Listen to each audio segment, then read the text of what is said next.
ভারতের পুরনো আধিপত্যবাদী মনোভাব যেন আবারও প্রকাশ পেল এমনই মন্তব্য করছেন অনেক বাংলাদেশি নাগরিক। কারণ বিশ্বখ্যাত ইসলামিক বক্তা ড জাকির নায়েকের বাংলাদেশ সফরকে কেন্দ্র করে নতুন করে তৎপর হয়েছে ভারত সরকার।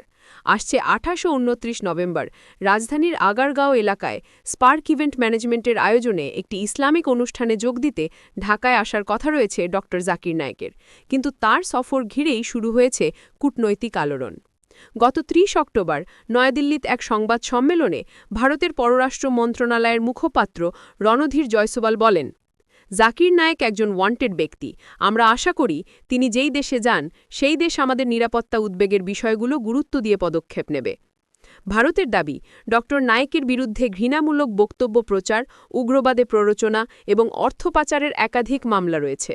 তার নিয়ন্ত্রিত ইসলামিক টিভি চ্যানেল পিস টিভিও দেশটিতে বন্ধ করে দেওয়া হয়েছে।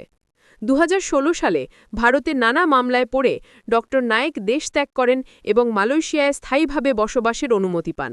তিনি একাধিকবার বলেছেন, ন্যায় বিচারের নিশ্চয়তা না পেলে আমি ভারতে ফিরব না। বাংলাদেশে একসময় তার বক্তৃতা ও প্রচার নিষিদ্ধ ছিল।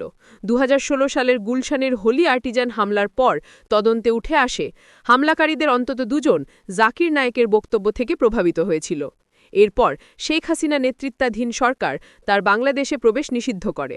তবে সাম্প্রতিক রাজনৈতিক পরিবর্তনের পর সেই নিষেধাজ্ঞা নরম হয়েছে বলেই জানা যায়, আর এই সুযোগেই এবার তার ঢাকায় আগমনের প্রস্তুতি চলছে। অন্যদিকে ভারত এখন প্রকাশ্যে আশা করছে জাকির নায়েক ঢাকায় পৌঁছেই তাকে ভারতের হাতে তুলে দেওয়া হোক। যদিও বাংলাদেশ সরকারের পক্ষ থেকে এই বিষয়ে এখনও কোনো আনুষ্ঠানিক প্রতিক্রিয়া জানানো হয়নি, তবুও কূটনৈতিক মহলে ধারণা ভারতের এই অবস্থান বাংলাদেশের জন্য এক বড় কূটনৈতিক চাপ তৈরি করতে পারে। দেশের ভেতরে এই ইস্যু ঘিরে চলছে তীব্র বিতর্ক। একদল নাগরিক মনে করছেন ভারতের এই ধরনের দাবি বাংলাদেশের অভ্যন্তরীণ বিষয়ে অনধিকার হস্তক্ষেপ, যা তাদের আধিপত্যবাদী মানসিকতারই প্রতিফলন। সামাজিক মাধ্যমে কেউ কেউ মন্তব্য করছেন, যদি ভারত শেখ হাসিনাকে আমাদের হাতে তুলে দেয় তাহলে আমরা ভেবে দেখতে পারি জাকির নায়েকের ব্যাপারে। সব মিলিয়ে ড জাকির নায়েকের আগমনকে কেন্দ্র করে ধর্মীয়, রাজনৈতিক ও কূটনৈতিক অঙ্গনে উত্তেজনার পারদ দ্রুত চড়ছে, যা আগামী সপ্তাহগুলিতে আরও স্পষ্ট আকারে সামনে আসতে পারে।